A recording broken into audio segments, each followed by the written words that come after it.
Han,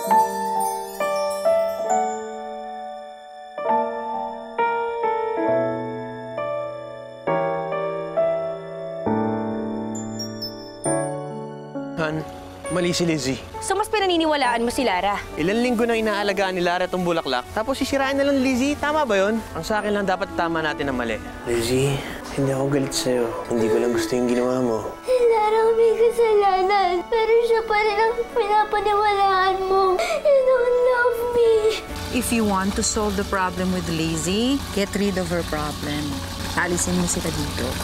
May paraan ako para magbati na kayo ng daddy mo. Ito, saranggola.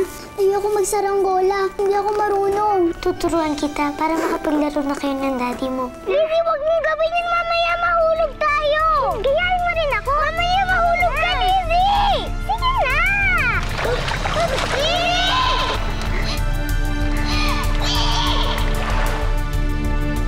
Tulong! Lara! Lizzie! Leandro, si Lizzie! Lizzie! Ay! Lizzie!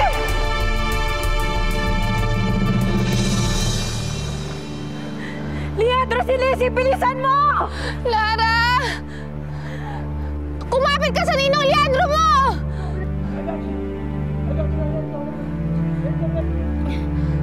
Lizzie! Bessie!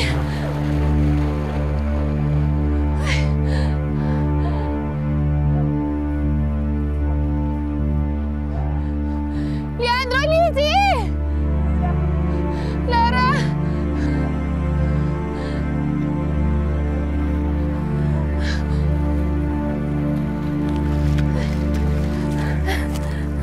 Anak! Leandro, si Lizzie! Ha? Si Lizzie! Tulungan mo si Bessie!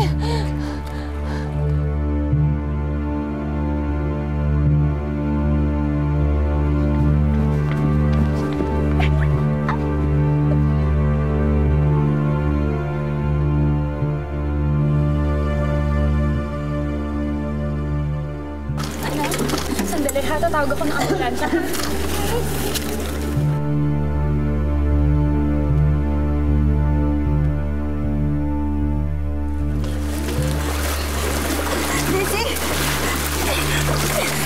Lizzie!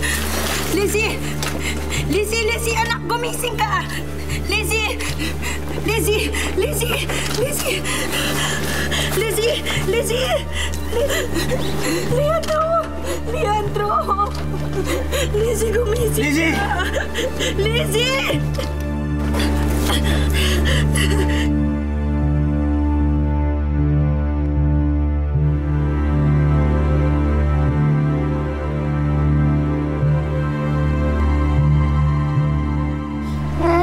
Sorry po.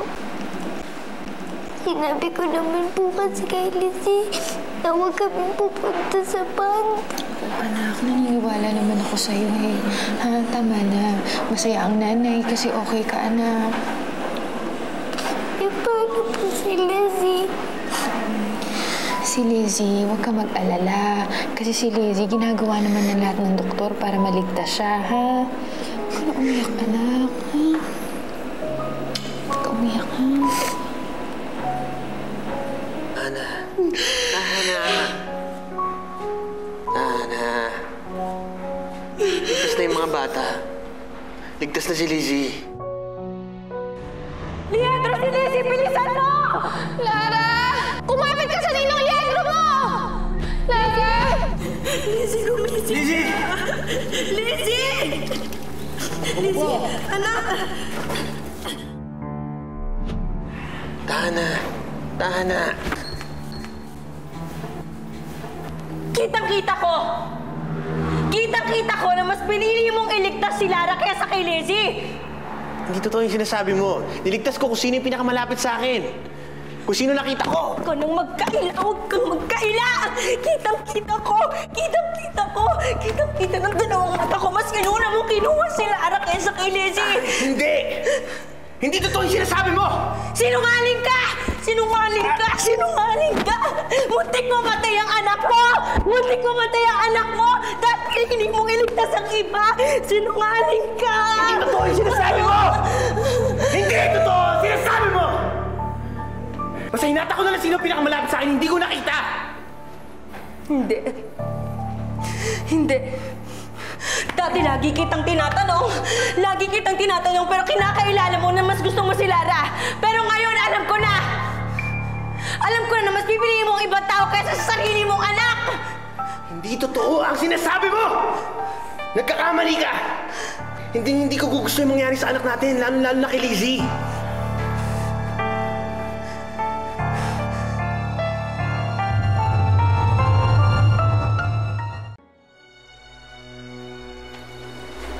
Bessie, okay ka lang? Paano ako magiging okay? Eh, hindi ko nga alam kung ano pang nangyayari sa anak ko.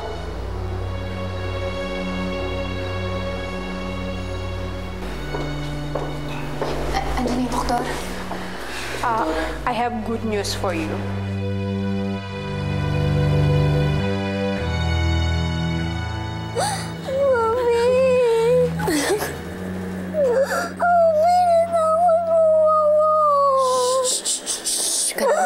Huwag ka nang matakot.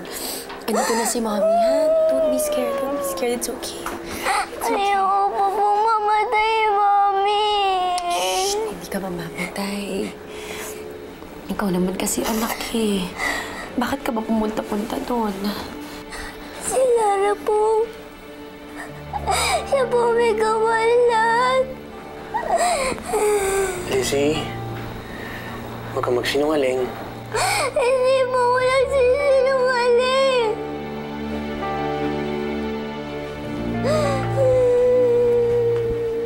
Lizzie, saan ka pupunta? Nay, mabuti na lang po at ligtas si Lizzie. Oo nga, anak eh. Tuntua rin ako na sinabi ng doktora. Yun ang Bessie mo. Bessie. Ninang, kamusta po si Lizzie? Pwede ko po ba siya makita? Umalis na kayo. Po? Pinsan. Sinabi sa akin ni Lizzie na si Lara daw ang may pakana ng lahat. Kaya napahamak ang anak ko dahil sa kanya. Hindi po totoo yan.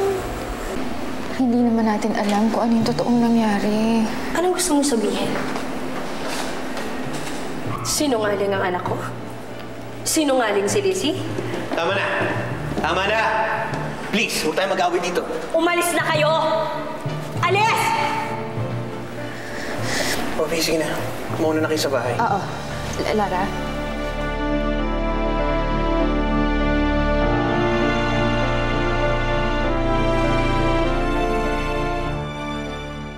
Nay, bakit po nagalit sa akin si Ninang? Ang sabi kasi ng ninang Bessie mo, kasalanan mo daw anak kung bakit daw yun nangyari kay Lizzie. Kasalanan ko naman po talaga eh. Kung hindi po pumayag sa gusto ni Lizzie, kung hindi naman po ako nagpapilit sa kanya. Anak, aksidente yun, ha? Kasalanan ko naman po eh. Kaya sumunod po ako kay Lizzie. Kasi baka mag-away-away po ulit kayo. Ayoko po nung ganon. Anak, tama na, ha? Huwag ganyan. Huwag mong sisisihin ang sarili mo sa mga bagay na hindi mo naman kontrolado. Huwag kang ganyan mag-isip, ha? Halika na. Sige na. Hindi mo dapat ginawa yun. Sa totoo lang, anak natin na may kasalanan eh. Siya nag-aya sa pond sa may farm. Kaya nangyari yun. Alam mo naman ang anak natin. Kung anong gusto niya, yun ang dapat niya makuha. Hindi sinungaling ang anak ko. Makinig ka sa akin. Kapag galit siya, napipilitan siya magsinungaling. Okay? Huwag na tayo magbulag-bulagan. O sige, kampihan mo ulit si Lara. Doon ka naman magaling, di ba? Hindi na ako magugulat sa'yo. Makinig ka nga sa akin. Aksidente yung nangyari. Ligtas lang ang mga bata. Ang gusto ko, iparamdam mo kay Lizzie na mahal mo siya.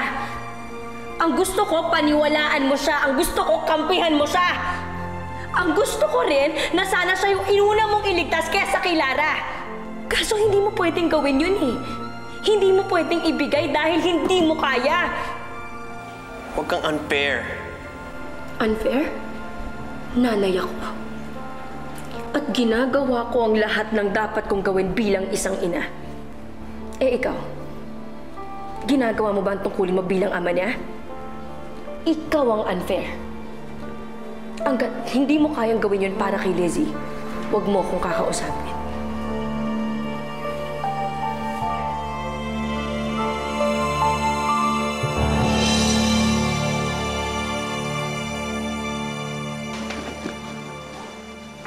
Nay, Kumusta si Lara? pinatulog ko na po. Mabutit ligtas sila.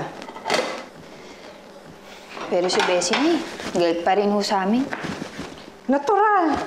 Napahamak yung anak niya eh. Nay, si Lara ho, napahamak din. Pinagbintangan pa nga. Huwag mo nang isipin yon. Huwag mo nang salubungin ang galit niya. Makipag-ayos ka na lang kay Bessie. Pag-iisipan ko ho. Anong isip-isip? Hindi mo pwedeng awayin ng tang nagpapakain sa'yo. Sa kanya ka umaasa pati ako. Kaya hindi ka pwede magmalaki. Nay, paano naman si Lara? Tinawag niya sinungaling yung anak ko. Siyang isipin mo. Ano nalang gagawin mo para buhayin siya kung aalis ka dito? Isipin mo ha. Wala ka na makikita pa na magpapasweldo sa'yo gaya ng sinusweldo mo dito. Nay, ano ba sinasabi mong wala? Pwede naman ako muna ng Maynila ah. Bakit? Pwede naman ako tumira kay Kuya Raul. Kay Raul? Eh, mas nakakaraos may mga kalapati kay Raul sa Maynila. Ay, naku, Ophelia. Mahal ang pride. Hindi pwede sa mga kagaya natin magkaroon ng pride. Ang pride sa atin, nilulunok, kinakain, hindi dinidisplay.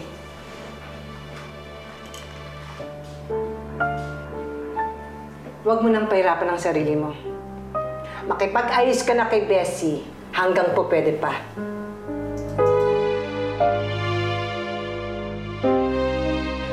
Sabi ng doktor, Mama, makauwi na raw kami bukas. Pero hindi ibig sabihin hindi babalik. Ikaw kasi ang tigas ng ulo mo eh. Sinabihan naman kita, I told you about this. Ayan tuloy.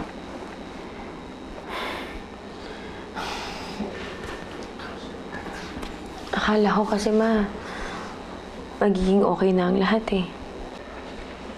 Pero parang mas lalo atang lumalala.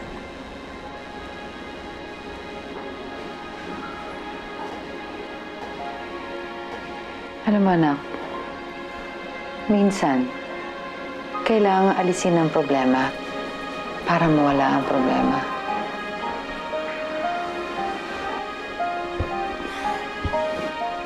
May hangganan ng pagmamalasakit, Bessie. Kailangan mamili ka. Yung ampo na yun o ang anak mo.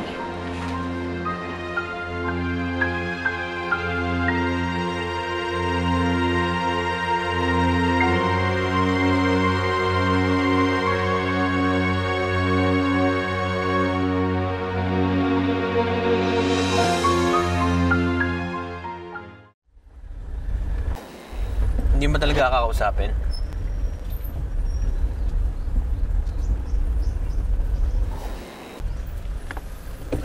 Para ka naman bata eh.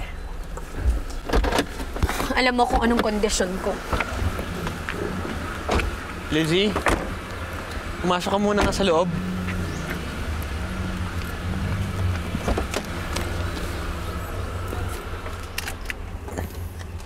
Anong gusto mong gawin ko? Paalisin mo sila. Dahil hindi ka makakapag-focus kay Lizzie hanggat nandito si Lara at Ophelia. Saan naman sila titira? Hindi ko na problema yun, Leandro. Ang problema ko dito ang kapakanan ng anak ko. Pwede naman natin ayusin ito ah. Sa tingin mo ba gusto kong mangyari to? Hindi ko to gusto, Leandro. Pero may pamilya na tayo. At sa sitwasyong to, apektado na ang pamilya ko. Oo, sige. Aaminin ko, may problema din si Lizzie. Pero hindi natin maaayos yun hanggat nandyan si Lara at si Ophelia. Paano may pamparaan? Bakit pa hirap na hirap ka? Ang simple-simple lang naman ang choice eh. Pamilya mo o ibang tao? anak mo o ampon ng iba? Anong mahirap doon, ha?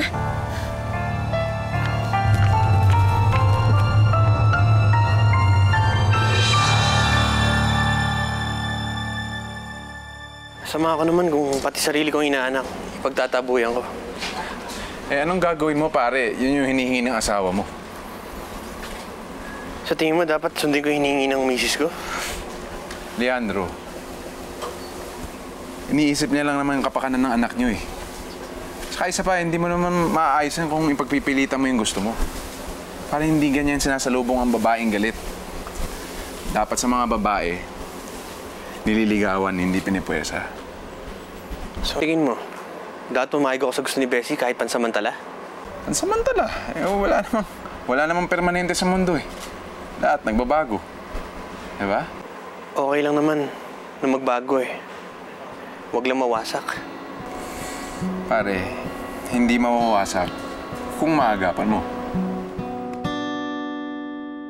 Pumasok ka pa rin talaga, no? Kahit ganun na yung ginawa sa'yo ng Bessie na yon. Wala kasing tatao dito sa restaurant. O sige na, wala ka ng pride. Eh, dignidad, meron ka? Natali kami magkaibigan ni Bessie. Hindi magkasundo rin kami, yun pa. Nakakalimutan niya rin yun. Hindi na.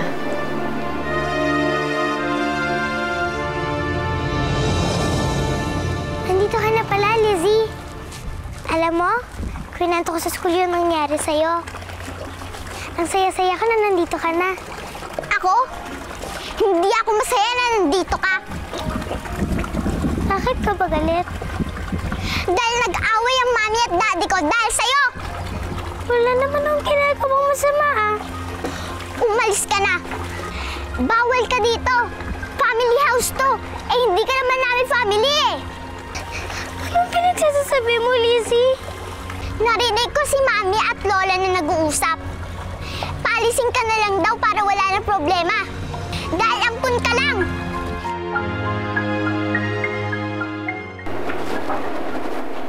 Pinapalayas mo na ba ako?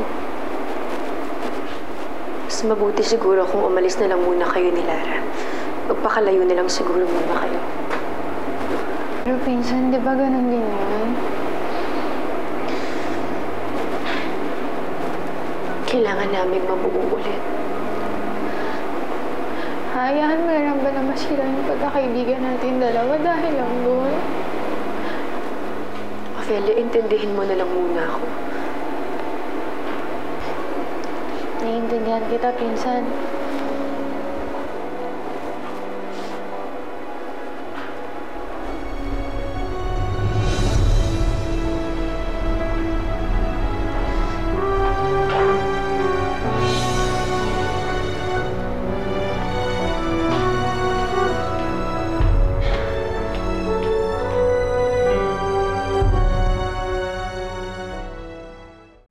Hindi totoo yan, Lizzie.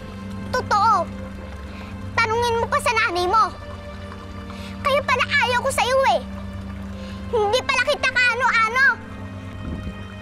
Huwag naman, Lizzie. Alis! Alis ka na para wala nang kaagaw kay Daddy. Alis! Alis ang pan! Lizzie! Alis ang pan!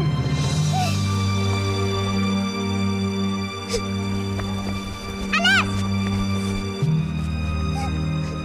Bakit ka nag-resign? Nandun ako para sa inyo ni Lara. Kung wala na kayo, ano pang gagawin ko doon? Wala na akong silbi doon, no? Gusto ko lang naman makasama kayo ni Lara, eh. Lara!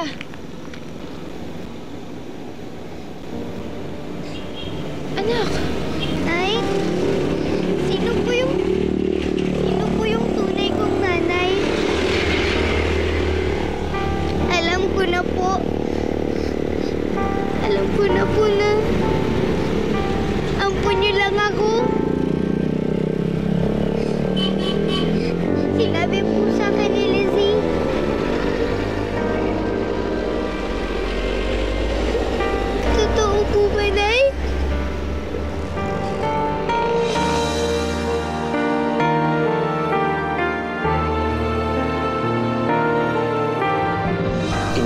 natin yung batang yun. Anak siya ng matalik mong kaibigan. Sirain na natin tong pamilya natin. Alisin na natin sila sa buhay natin dahil sa ayaw ng anak natin.